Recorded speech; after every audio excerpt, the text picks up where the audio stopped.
दोस्तों अब हम डिस्कस करेंगे जो डिफरेंट टाइप्स हैं सक्सेशन की उनको। सबसे पहले शुरुआत करते हैं ऑटोजेनिक से। दोस्तों जब चेंजेस इकोसिस्टम के अंदर से होता है तो इसे ऑटोजेनिक कहते हैं। मतलब जो चेंज का रीजन है वो बाहर से नहीं है, वो अंदर से ही है। इसका एग्जाम्पल मैं आपको देना चाहूंगा।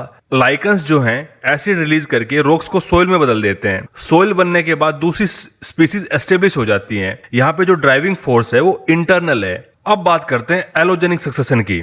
दोस्तों जब एक्सटर्नल फैक्टर्स इकोसिस्टम को चेंज करते हैं तो इसे एलोजेनिक सक्सेशन कहा जाता है। इसका एग्जांपल आपको देना चाहूंगा। फ्लड्स जो हैं वो सिल्ट डिपॉजिट करके नई लैंड बनाते हैं, या उसके अलावा ह्यूमंस जो है वो डिफोरेस्टेशन करके बैरन लैंड छोड़ देते हैं।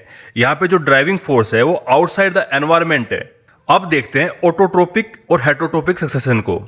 पहले बात करते हैं ऑटोट्रोपिक की। जब शुरुआती स्टेज में ग्रीन प्लांट्स डोमिनेट करते हैं और बायोमास ग्रेजुअली इंक्रीज हो जाता है, उसे ऑटोट्रोपिक सक्सेशन कहा जाता है। ये मोस्ट कॉमन फॉर्म है। इसका सिंपल एग्जांपल है जो फॉरेस्ट की ग्रोथ होती है वो ऑटोट्रोपिक सक्सेशन को दिखाती है। उसके अलावा अगर बात करें हेटरोट्रोपिक सक्सेशन की, जब शुरुआती स्टेज में बैक्टीरिया, फंगाई और एनिमल डोमिनेट करते हैं, इसे हेटरोट्रोपिक सक्सेशन कहा जाता है।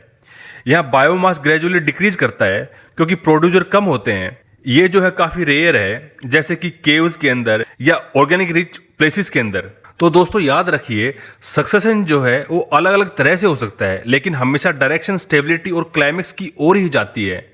अब हम डिस्कस करेंगे इकोलॉजिकल सक्सेशन के स्पेशल केसेस को। सबसे पहले डिस्कस करते हैं हाइड्रोसीयर को। हाइड्रोसीयर एक्वेटिक सक्सेशन है। इमेजिन कीजिए एक फ्रेश पॉन्ड। सबसे पहले माइक्रोस्कोपिक एल्गाई और फाइटोप्लैंक्टन डोमिनेट करते हैं। फिर सबमर्ज प्लांट जैसे हाइड्रिलिया और वेलिसनेरिया ये सबसे पहले ग्रो करते हैं। उसके बाद फ्लोटिंग प्लांट जैसे लोटस और वाटर हाइसिंथिया ये जो है अपीयर हो जाते हैं। धीरे धीरे पॉन्ड जो है शैलो हो जाता है और मार्स प्लांट्स जैसे कि टाइफा ये जो है ग्रो होना स्टार्ट कर देते हैं। मार्स प्लांट्स सोइल डिपॉजिट करते हैं जिससे पॉन्ड मेडो में बदल जाता है। और फाइनली शर्ब्स और ट्रीज एस्टेब्लिश होकर पॉन्ड को कंप्लीटली लैंड इकोसिस्टम में कन्वर्ट कर देते हैं।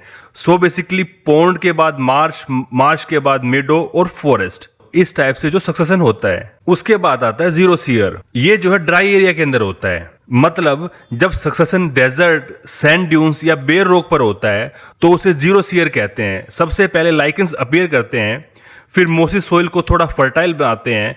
उसके बाद हर्ब्स और ग्रासेस एस्टेब्लिश होते हैं और फिर श्रब्स और बशिश जो हैं वो ग्रो करते हैं। फाइनली जेरोफाइटिक ट्रीज जैसे अकासिया और कैक्टस जो हैं ये क्लाइमेक्स कम्युनिटी बनाते हैं। इस प्रोसेस में सोइल ग्रेजुअली फर्टाइल और मॉइस्चर रिच हो जाती है, जिससे ड्राई हैबिटेट भी लाइफ सपोर्ट करने लग जाता है। दोस्तों अब हम समझेंगे कि इकोलॉजिकल सक्सेशन में सामान्य ट्रेंड्स या पैटर्न क्या होता है। हर इकोसिस्टम अपने तरीके से बदलता है, लेकिन कुछ यूनिवर्सल चेंजेस ऑलमोस्ट हर जगह दिखाई देते हैं। सबसे पहला ट्रेंड है सोइल डेवलपमेंट।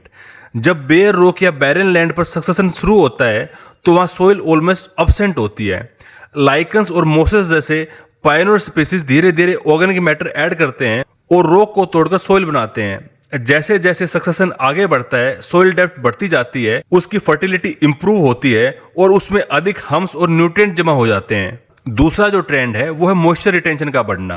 बेयर सरफेस पर पानी जल्द इवोपरेट हो जाता है, लेकिन जैसे जैसे प्लांट्स का और बढ़ते हैं सोइल मॉइस्चर कंजर्व होने लगता है। रूट्स जो है वो सोइल को बाइंड करते हैं और कैनोपी माइक्रो क्लाइमेट रेगुलेट करती है, जिससे पानी का लॉस कम हो जाता है। इस तरह बैरन सरफेस ग्रेजुअली एक फर्टाइल और मॉइस्ट ग्राउंड में बदल जाता है। तीसरा जो ट्रेंड है वो है बायोमास का इंक्रीज होना। शुरुआत में इकोसिस्टम का टोटल बायोमास बहुत कम होता है क्योंकि लाइकन्स और मोसिस जैसे छोटे छोटे ऑर्गेनिज्म डोमिनेट करते हैं, लेकिन जैसे जैसे ग्रासेस, सर्ब्स और ट्रीज डेवलप होते हैं बायोमास कई गुना बढ़ जाता है। एक क्लाइमेक्स फॉरेस्ट में बायोमास सबसे ज्यादा होता है क्योंकि वहां पे टाल ट्रीज, डेंस वेजिटेशन और डाइवर्स फौना एग्जिस्ट करते हैं। चौथा जो ट्रेंड है वो है बायोडाइवर्सिटी का इंक्रीज होना। प्राइमरी स्टेजेस के अंदर स्पीसीज डाइवर्सिटी काफी लो होती है, लेकिन हर नए स्टेज के अंदर और स्पीसीज जुड़ते रहते हैं। फूड वेब्स कॉम्प्लेक्स हो जाते हैं, नीश स्पेशलाइजेशन जो है बढ़ती है और इंटरडिपेंडेंस स्ट्रॉन्ग होती है। और अगर लास्ट ट्रेंड की बात करें वो है ecosystem stability. Early stages fragile होते हैं, छोटे डिस्टर्बेंस उन्हें डिस्ट्रॉय कर सकते हैं, लेकिन क्लाइमेक्स कम्युनिटी कंपैरेटिवली स्टेबल होती हैं। ये जो है डिस्टर्बेंस को रेजिस्ट और रिकवर दोनों कर सकती हैं। दोस्तों यहाँ पे आपको एक एग्जांपल देना चाहूंगा। मान लो एक मैच्योर ट्रॉपिकल रेन फॉरेस्ट है, अगर उसके अंदर कुछ पेड़ गिर भी जाएं तो पूरा इकोसिस्टम कोलैप्स नहीं होगा। तो दोस्तों याद रखिए, सक्सेशन का डायरेक्शन हमेशा सिंपल से कॉम्प्लेक्स, फर्जाइल से स्टेबल और बैरन से फर्टाइल की ओर जाता है। दोस्तों अब आते हैं बहुत प्रैक्टिकल एस्पेक्ट्स पर, यानी कि ह्यूमन रोल इन सक्सेशन। दोस्तों नेचर जो है वो अपनी एक पेस के ऊपर सक्सेशन करती है, लेकिन ह्यूमन एक्टिविटीज इस प्रोसेस को तेज भी कर सकती हैं और इस प्रोसेस को पीछे भी धकेल सकती हैं। तो यहाँ पे हम पॉजिटिव रोल और नेगेटिव रोल की बात करेंगे। दोस्तों अगर पॉजिटिव इन्फ्लुएंस की बात करें तो ह्यूमंस अफोस्टेशन प्रोजेक्ट्स करते हैं, यानी कि वो पेड़ लगाते हैं, डिग्रेडेड लैंड्स को रिस्टोर करते हैं और वेटलैंड्स को प्रोटेक्ट करके इकोलॉजिकल बैलेंस लाने की कोशिश करते हैं। दोस्तों कई माइनिंग एरिया में रिक्लेमेशन प्रोजेक्ट चलाए जाते हैं, जहां बैरन पिट्स को फिल करके ट्रीज प्लांट किए जाते हैं और कुछ ही सालों में वहां पे सेकेंडरी सक्सेशन शुरू हो जाता है। और इसी तरह wetland restoration program migratory birds और एक्वेटिक लाइफ के लिए हैबिटेट वापस बनाते हैं। लेकिन दोस्तों दूसरी तरफ नेगेटिव इन्फ्लुएंस भी काफी हैं। Deforestation, overgrazing, mining, urbanisation, shifting agriculture, ये जो है इकोसिस्टम को डिस्टर्ब करते हैं। कई बार ये डिस्टर्बेंस इतने सीवियर होते हैं कि इकोसिस्टम रिग्रेस होकर एक अर्लियर स्टेज पर वापस लौट जाता है। इस प्रोसेस को कहा जाता है रेट्रोग्रेशन। मतलब कि रेट्रोग्रेशन के अंदर इकोसिस्टम जो है वो वापस स्टेजेस के अंदर चला जाता है। दोस्तों इसका एक एग्जांपल मैं आपको देना चाहूंगा। अगर डेंस फॉरेस्ट एरिया में माइनिंग होती है तो वहां का इकोसिस्टम फिर से ऑलमोस्ट बैरन लैंड जैसा हो जाता है और उसे दोबारा रिकवर होने में सेंचुरीज लग सकती हैं। तो दोस्तों हमने देखा ह्यूमन जो है वो सक्सेशन को एक्सलेट भी कर सकते हैं और इसको रिवर्स भी कर सकते हैं।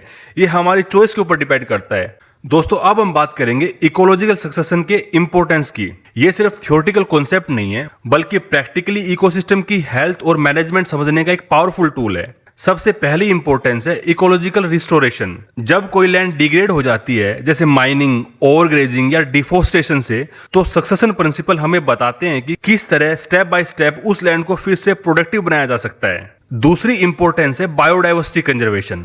सक्सेशन को समझकर हम प्रिडिक्ट कर सकते हैं कि कौन से स्पीसीज किस स्टेज पर अपीयर करेंगे और इकोसिस्टम में कैसे स्टेबलाइज होंगे। दोस्तों सोचिए, अगर हम जानते हैं कि सेकेंडरी सक्सेशन में ग्रास जो है वो जल्दी रिटर्न करती है तो ग्रासलैंड की मैनेजमेंट आसान हो जाती है। तीसरी जो इसकी इंपॉर्टेंस है वो है फॉरेस्ट्री और एग्रीकल्चर प्लानिंग। दोस्तों जो फॉरेस्टर्स हैं वो सक्सेशन के नॉलेज से जानते हैं कि किस तरह क्लाइमेक्स कम्युनिटी फॉरेस्ट रीजनरेट होगा। फार्मर्स भी क्रॉप रोटेशन और फैलो लैंड प्रैक्टिस को सक्सेशन के प्रिंसिपल से अलाइन करते हैं ताकि फर्टिलिटी जो है वो मेंटेन की जा सके। फोर्थ जो इसकी इंपॉर्टेंस है वो है नेचुरल डिजास्टर के बाद रिकवरी। साइक्लोन्स, फ्लड या वोल्केनिक इरप्शन इकोसिस्टम को डिस्टर्ब कर देते हैं, लेकिन सक्सेशन हमें बताता है कि इकोसिस्टम कैसे और कितनी स्पीड से रिकवर करेगा। दोस्तों इसका एग्जांपल मैं आपको देना चाहूंगा। Mount Saint Helena volcanic eruption जो कि 1980 के अंदर यूएस में हुआ था। इसके बाद साइंटिस्ट ने देखा कि कैसे पायोनियर प्लांट्स ने बैरन लैंड पर लाइफ वापस शुरू की और धीरे धीरे एक नया फॉरेस्ट डेवलप हुआ। दोस्तों सक्सेशन जो है वो क्लाइमेट चेंज स्टडीज में भी क्रूशियल है। चेंजिंग रेनफॉल, टेम्परेचर और CO2 लेवल वेजिटेशन सक्सेशन को अल्टर करते हैं। तो दोस्तों इसको समझना फ्यूचर कंजर्वेशन और अडेप्टेशन स्ट्रेटजीज के लिए काफी जरूरी है। तो दोस्तों इकोलॉजिकल सक्सेशन सिर्फ प्लांट्स और एनिमल्स की स्टोरी नहीं है, ये जो है इकोसिस्टम की रेजिलियंस, ह्यूमन सर्वाइवल और फ्यूचर प्लानिंग का भी आधार है। तो दोस्तों यहाँ पे हमारा जो इकोलॉजिकल सक्सेशन है ये टॉपिक कंप्लीट होता है। उम्मीद है आपको पसंद आया होगा। दोस्तों अगर आपको ये टॉपिक अच्छा लगा हो तो कमेंट कर जरूर बताएं, अपने दोस्तों के साथ शेयर करें और बेल आइकन को दबाना बिल्कुल ना भूलें ताकि हर नए लेक्चर की नोटिफिकेशन आपको टाइम पर मिलती रहे। मिलते हैं अगले वीडियो में, तब तक के लिए धन्यवाद।